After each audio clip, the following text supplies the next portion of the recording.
우리가 계속해서 열왕기상을 살펴보고 있는데요. 우리가 지금 엘리야의 그러한 놀라운 능력과 또 엘리야의 절망과 이러한 것들을 우리가 지금 같이 보고 있습니다. 우리가 열왕기상 18장에 그 갈멜산에서의 놀라운 사건이 일어났었습니다. 갈멜산에서 바알 선자와의 그 싸움은 엘리야의 그 신앙에 엄청난 변화를 가져왔습니다. 그는 갈멜산에서 이스라엘 사람들에게 너희가 어느 때까지 둘 사이에서 머뭇머뭇하려느냐?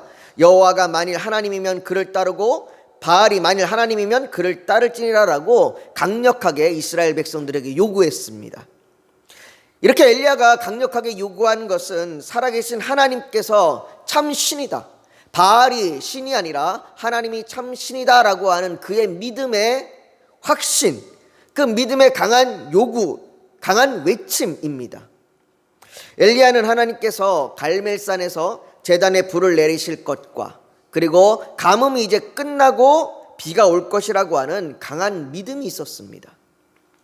그리고 그의 믿음은 실상이 되었습니다. 실제가 되었습니다. 그가 제사를 지낼, 그가 하나님 앞에 번제를 드리고 하나님 앞에 불을 내려달라고 기도할 때 불이 내려서 그곳이 온통 타버렸고, 그리고 그가 기도할 때에 가뭄이 그치고 비가 내렸습니다. 이제는 가뭄이 그치고 비가 오는 것처럼 이스라엘의 우상이 사라지고 아합의 시대가, 아합의 죄악이 끝날 것이라고 여겨졌습니다. 그러나 아합의 죄악이 끝나는 것이 아니었습니다. 오히려 그곳에서 엘리야의 신앙은 갈멜산의 싸움 이후에, 갈멜산에서의 그 대싸움 이후에 그의 신앙은 곤두박질 칩니다. 그가 믿는 하나님의 강함은 이세벨의 위협 앞에서 사라져버렸습니다.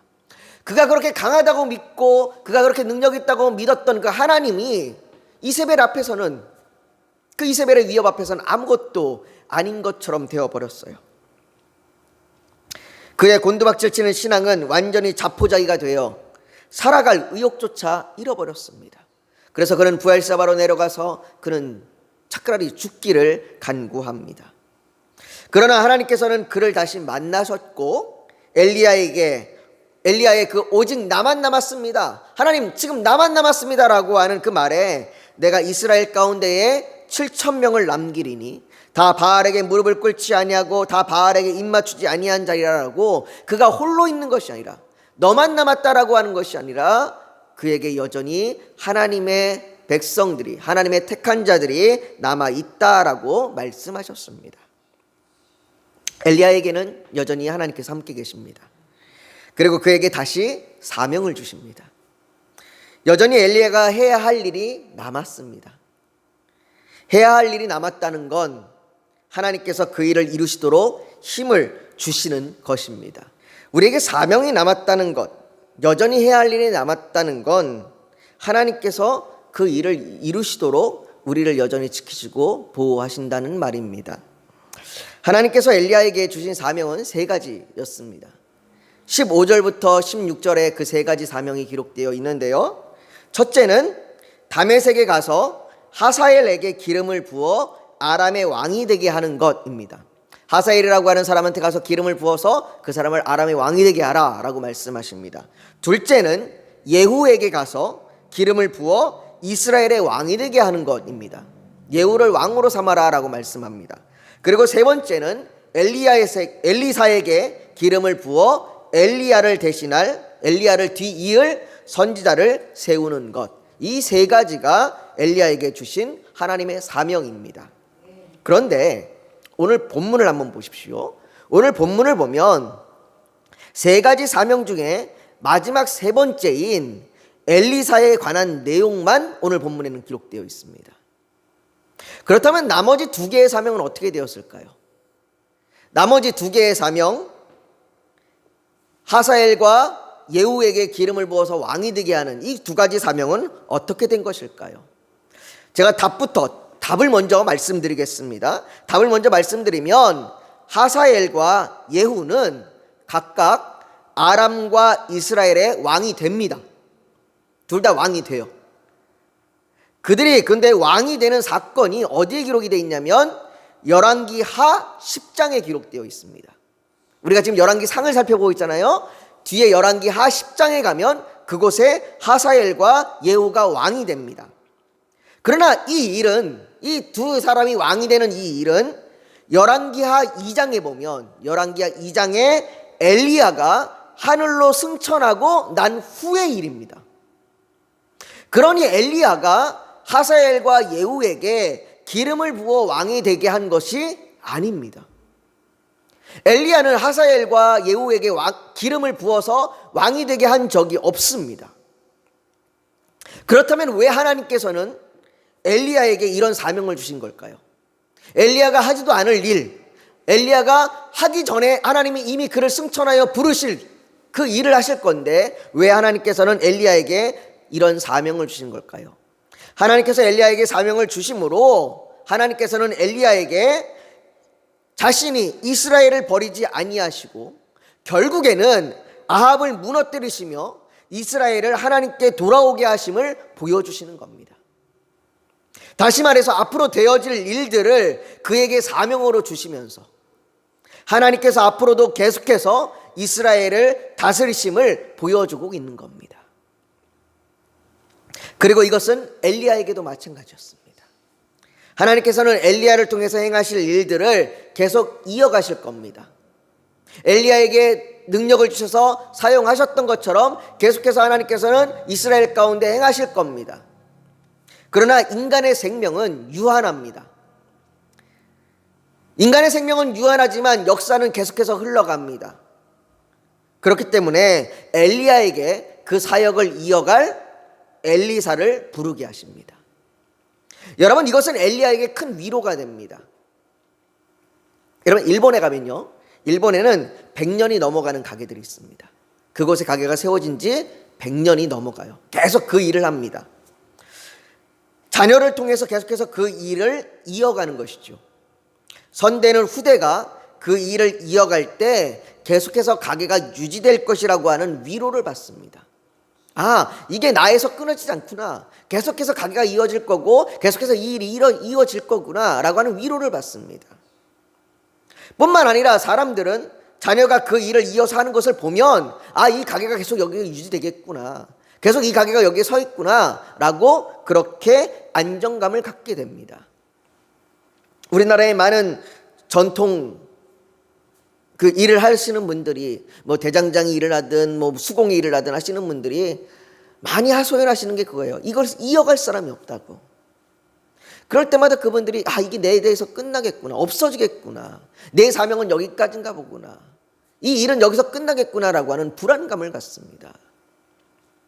그런데 내 뒤를 이어서 누군가가 이 일을 맡아서 계속해 할 사람이 있다라고 하면 이건 큰 위로입니다. 그리고 안정감입니다.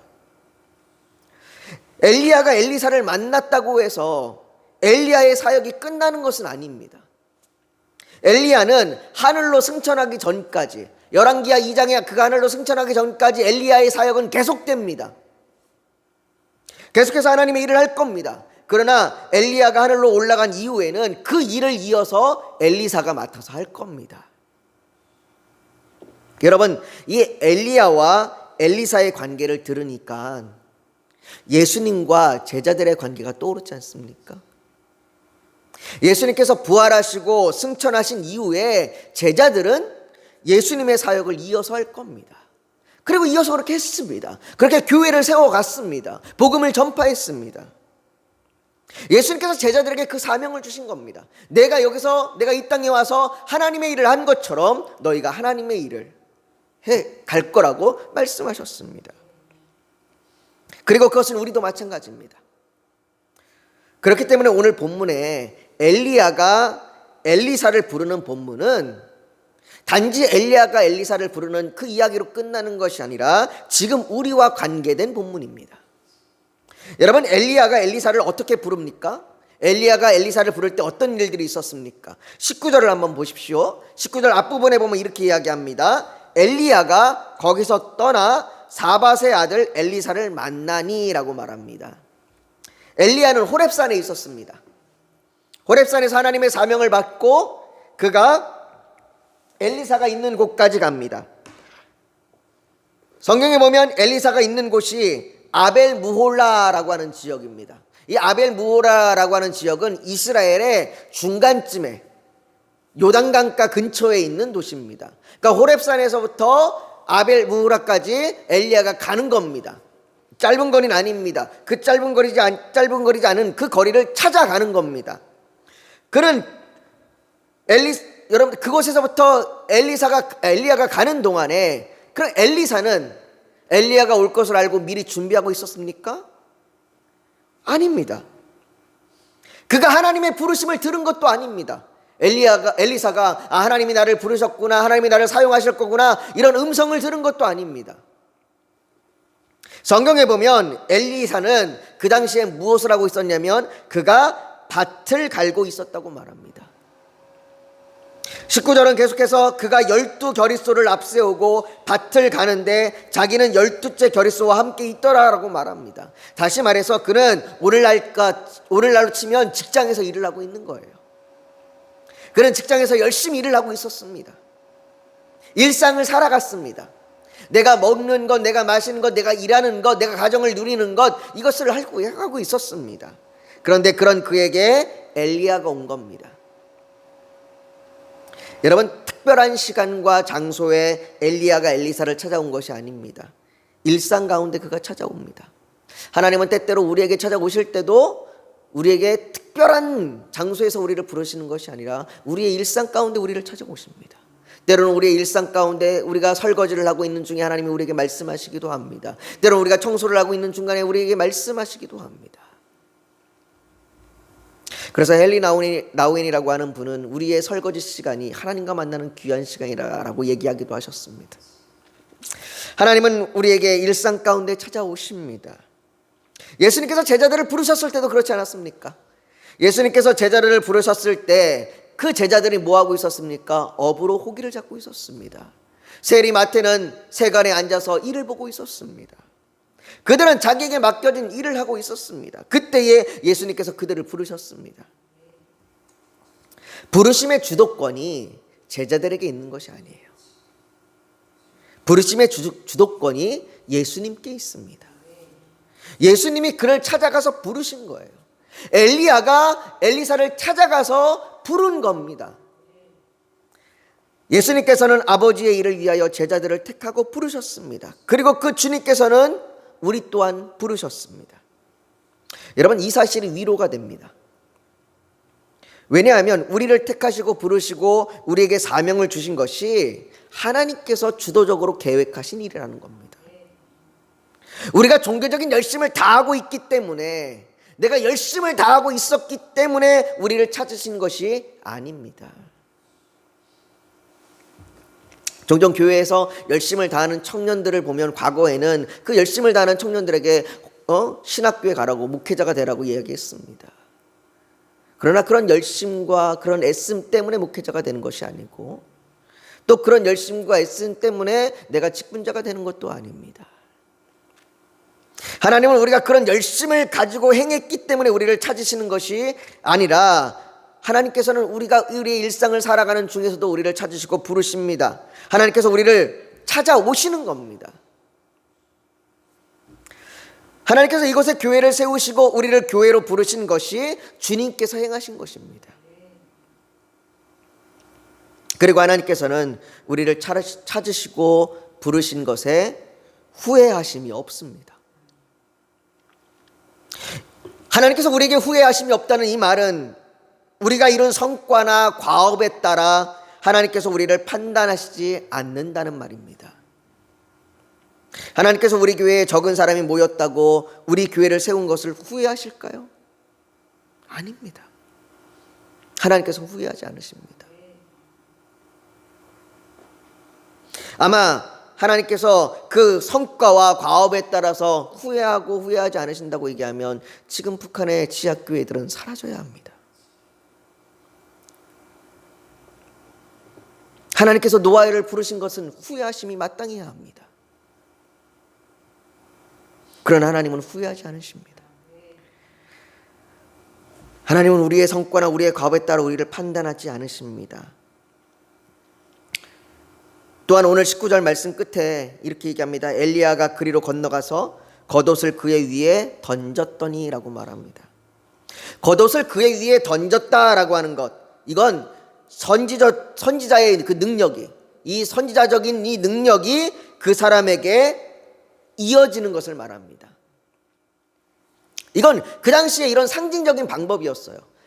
그 당시에 사람들 중에 좀 이렇게 선지자의 학교에서 공부를 하거나 아니면 그 당시에 이런 제사장의 관례나 이런 이방 종교들도 마찬가지고 이러한 것들을 좀 익숙한 사람들은, 좀 많이 봤던 사람들은 이것이 상징적으로 인수인계의 과정이구나라는 걸 알고 있었습니다. 엘리야는 그의 겉옷을 그의 위에 던지면서 내 능력이 내게로 이어짐을 보여줍니다. 다시 말해서 하나님께서는 부르실 때에, 우리를 부르실 때에 그에게 능력 또한 주시는 분이십니다. 이건 지금까지 엘리야와 함께 하셨던 그분이 엘리사와도 함께 하신다는 말씀입니다.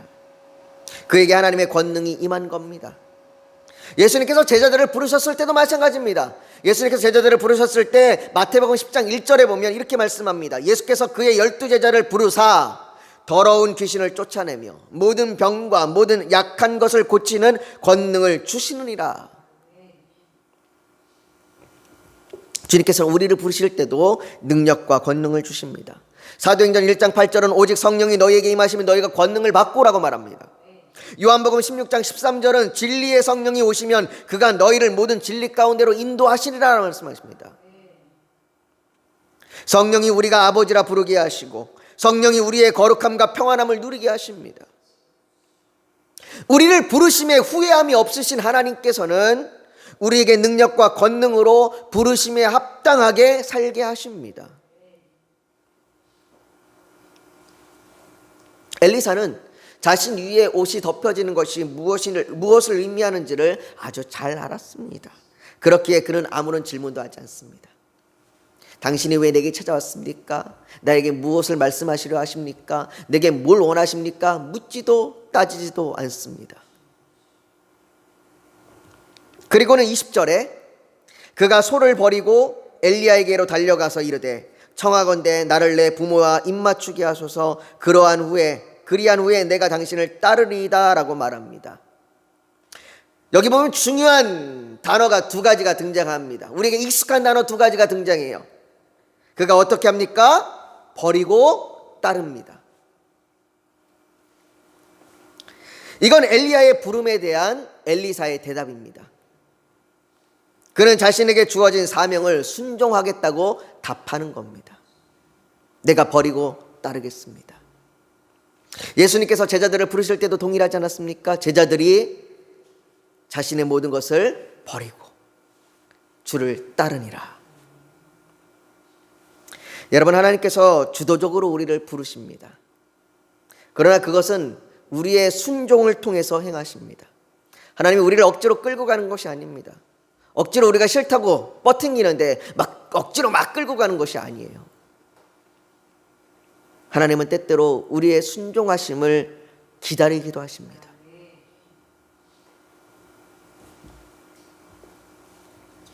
엘리사는 그렇게 자신이 따르겠다고, 자신이 순종하겠다고, 자신이 버리고 따르겠나이다라고 말합니다.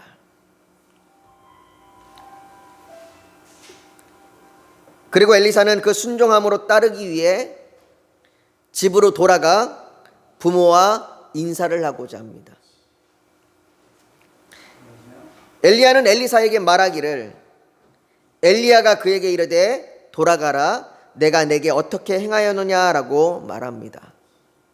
어떤 분들은 이 부분을 매우 부정적으로 해석해서 엘리야가 엘리사를 질책한다고 말하는 분들도 있습니다. 그러면서 그 이후로 누가복음 9장 61절과 62절의 말씀을 여기다가 적용합니다. 이 누가복음 9장 61절과 62절의 말씀은 이겁니다. 한번 들어보세요.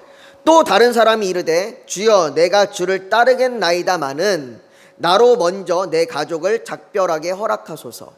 뭐라고 얘기해요? 내가 가족과 작별하겠습니다. 인사하겠습니다. 오늘 지금 엘리사가 얘기한 이야기가 비슷하죠. 그런데 그 뒤에 예수께서 이렇게 얘기합니다. 예수께서 이르시되 손에 쟁기를 잡고 뒤를 돌아보는 자는 하나님의 나라에 합당하지 아니하며 라고 말합니다.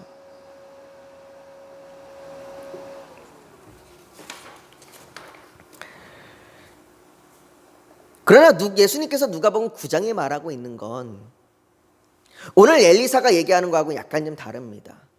누가복음 9장에서 보면 이 사람은 뒤를 돌아보는 자라고 얘기합니다. 뒤를 돌아보는 자. 뒤를 돌아본다는 것이 그냥 뒤를 이렇게 쳐다본다는 것이 아니라 내 마음이 그쪽에 가 있다는 거예요. 이 사람이 내가 주님을 따르겠습니다 라고 얘기하지만 실상은 이 사람의 마음은 계속 자신이 가지고 있는 것에, 자신의 가족에게, 자신이 소유한 것에 가 있는 겁니다. 그래서 계속해서 그가 뒤를 돌아보면서 지금 하나의 핑계를 대고 있는 거예요. 내가 집에 가서 인사하고 오겠습니다라고. 그래서 주님은 그에게 뒤돌아보는 자는 따를 수 없다라고, 하나님 나라가 그에게 갈 수 없다라고 말씀하는 겁니다. 하지만 엘리사는 이미 마음으로 결정을 내린 사람입니다. 이미 말씀으로 따르겠다고, 순종하겠다고 결정을 내린 겁니다. 그렇기 때문에 21절에 엘리사가 그를 떠나 돌아가서 한 겨릿소를 가져다가 잡고라고 이야기합니다. 그는 돌아가서 부모님과 인사했습니다. 작별 인사를 나눴습니다.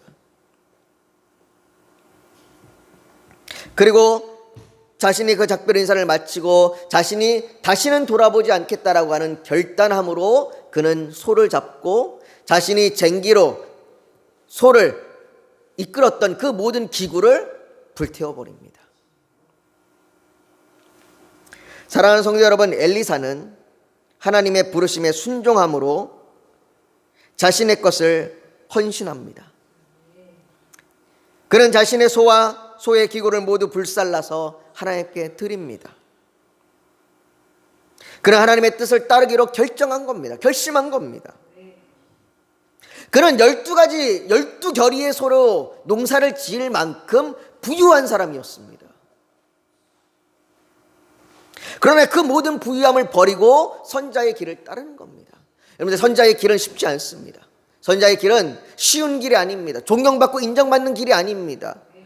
때로는 선자의 길이 무시당하고 선자의 길이 질책받는 길이요, 선자의 길이 욕 얻어먹는 길입니다. 여러분들, 예레미야 선자를 보십시오. 그 예레미야 선자는 정말로 그 이스라엘 백성들 가운데 아주 미운 사람이었습니다. 그러나 엘리사는 그 길을 가기로 따릅니다. 그는 자신의 삶의 전체를 희생한 겁니다. 그러나 예수님께서는 이러한 희생이 우리에게 필요하다고 말씀하십니다. 물론 희생이 쉽다고 말하는 거 아닙니다. 우리가 결단하고 우리가 모든 것을 버리는 것이 쉽다고 말하는 것이 아닙니다. 이건 쉬운 일이 아닙니다. 그러나 그럼에도 불구하고 예수님께서는 우리에게 내 이름을 위하여 집이나 형제나 자매나 부모나 자식이나 전토를 벌인 자마다 여러 배를 받고 또 영생을 상속하리라 라고 말씀하십니다.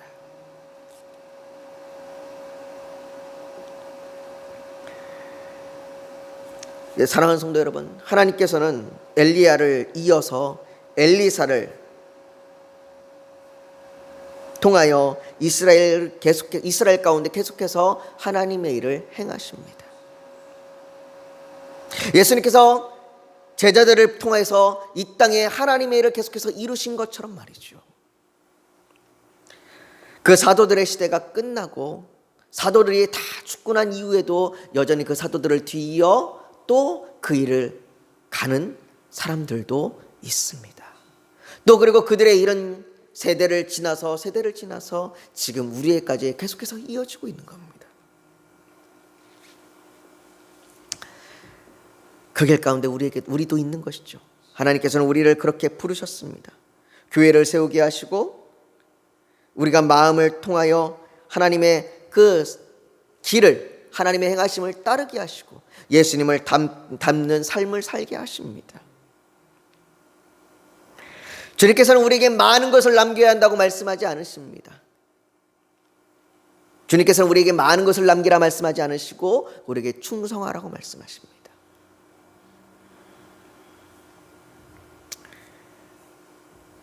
많이 맡긴 사람에게는 많은 것을 남기라 말씀하시고, 적게 맡긴 사람에게는 적은 것을 남기라 말씀하십니다. 그건 많고 적음의 유무를 주님이 따지는 것이 아니라 각각 맡겨진 것에 충성하라고 말씀하십니다. 오늘 본문 이후에 보면 엘리사는 등장하지 않습니다. 엘리사는 엘리야가 승천할 때까지, 오늘 열왕기상이 끝날 때까지 등장하지 않습니다. 그러나 그가 등장하지 않다고 해서 엘리사가 아무런 것도 하지 않고 있는 것은 아닙니다.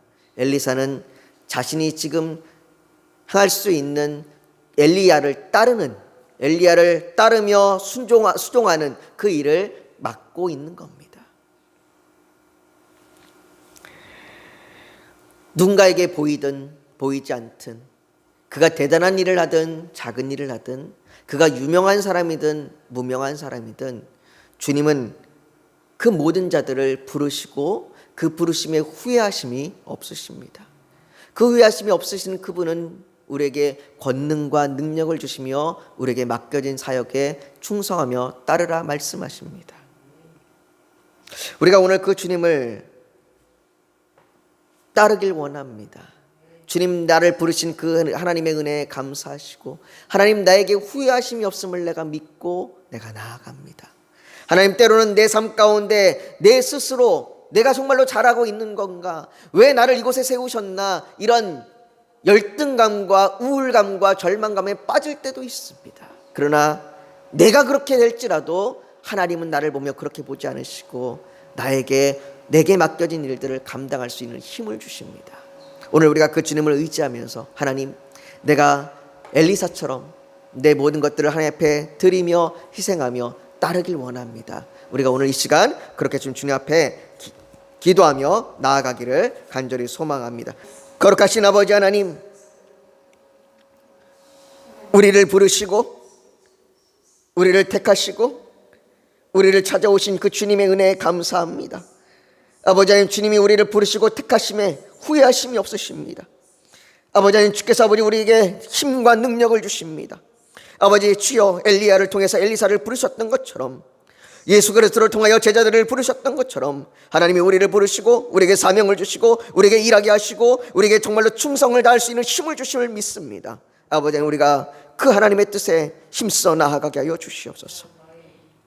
아버지, 또한 아버지, 우리의 기도 제목들이 있습니다. 교회를 향하여, 성도들을 향하여, 또한 아버지 우리의 기도 제목을 주 앞에 올려드리며 간구합니다. 아버지 하나님, 우리가 주의 뜻을 알게 하여 주시옵시고 우리가 주의 뜻에 힘있게 나아가게 하여 주시옵소서. 아버지 하나님, 사단이 우리를 흔들지 못하게 하여 주시옵소서. 사단이 우리를 염려 근심에 빠지지 않게 하여 주시옵소서. 사단이 우리를 절망 가운데 빠지지 않도록 우리를 지키시고 보호하여 주시옵소서. 아버지 하나님, 주의 말씀을 들을 때 우리가 힘을 얻게 하여 주시옵시고 주의 말씀을 통하여 그 모든 사단의 권세를 깨트리게 하여 주시옵소서. 주께서 오늘 이 저녁에 여기 모여있는 사랑하는 모든 성도들의 기도에 응답하실 줄 믿습니다. 아버지 하나님, 주여, 주께서 이 시간 함께 하시고 축복하여 주시옵소서. 예수님의 이름으로 기도하옵나이다. 아멘.